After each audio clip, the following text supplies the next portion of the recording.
So I vaguely recall hearing about this creepy film at the South by Southwest Film Festival a couple years ago. It was purchased by Letterboxd.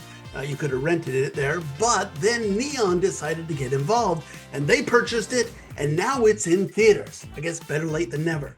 Hey everybody, I'm Sean McBride, the movie guy, and today let's talk about that creepy film called It Ends. You don't know where we are right now. I don't know of any roads that drive for 6 hours with no turns.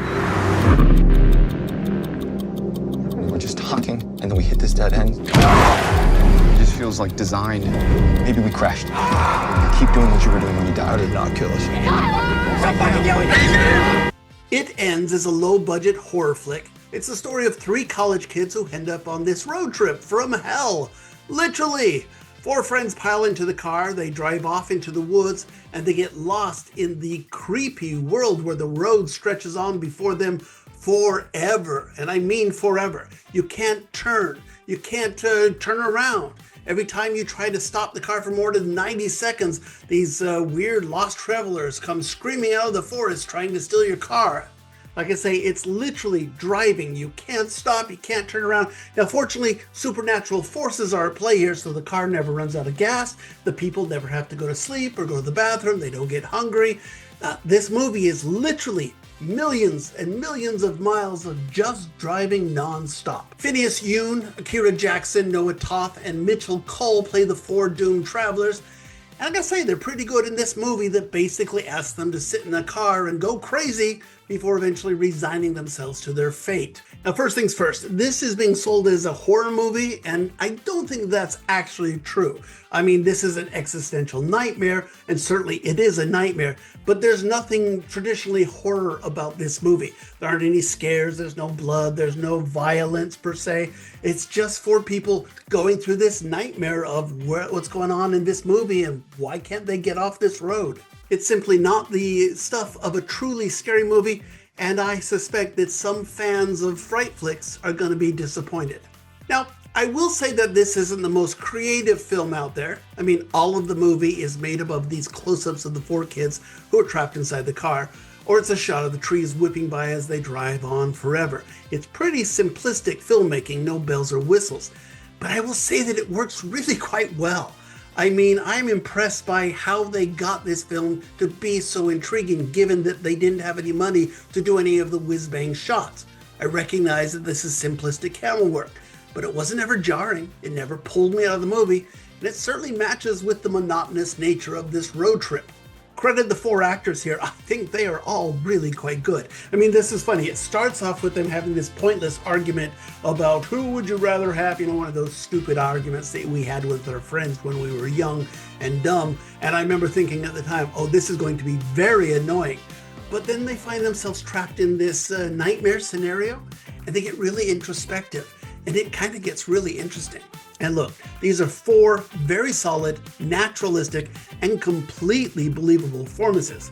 I especially loved Yoon, who plays the one guy who refuses to give up, believing that if he just keeps driving, sooner or later he will figure out what's going on here.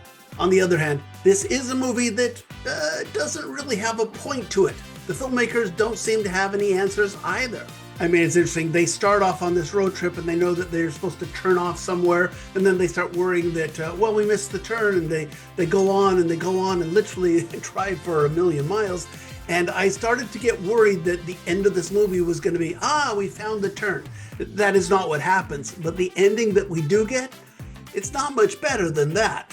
And look, I have heard people out there desperately trying to turn this into a metaphor for capitalism or bleak job prospects for young people, and I'm not sure I really buy any of that.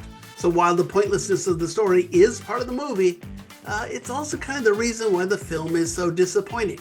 If this was truly going to be a movie with a big central metaphor, I really wish they'd have spent more time communicating that metaphor to the audience. So look, I always appreciate the hustle behind low-budget filmmaking, and these guys did a really good job with a really little amount of money.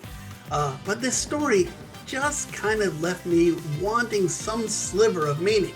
I did like the acting performances. I think it works well. It does have a creepy vibe, but ultimately it just kind of seemed pointless to me.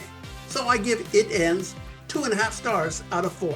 You know, it was funny. I saw this on a Mystery Movie Monday, and it was obviously the theater I was in had been used for Paw Patrol during the day, and then it became this horror movie at night. The problem is that all the Paw Patrol commercials were still being shown. So before it ends, we saw, Lego Spider-Man and Disneyland and all these very kid-friendly, happy, feel-good commercials. And then it's certainly, talk about a tunnel whiplash. I found it kind of hilarious. If you wouldn't see this, I'd be curious to know if they figured out that they needed to change those commercials before they saw this movie. Anyway, let me know. I'd like to hear what you have to think about this. And I'd like to know if you think you understand what this metaphor is about, if you thought this movie was about something, or if it was just kind of a wasted time.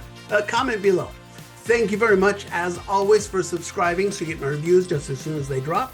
And of course, we invite you always to check out the podcast. It's called Two Movie Guys, and every week my friend Joe Friend and I get together and we chat about all of the week's big new movie releases in greater detail than I can do here on these short YouTube videos. Just search for Two Movie Guys wherever you get your podcasts. Okay, coming up, we're going to talk about a film that has great Hollywood insider backstory to it, but is the movie any good? We'll be talking about Coyote vs. Acme coming up next. See you then. Bye.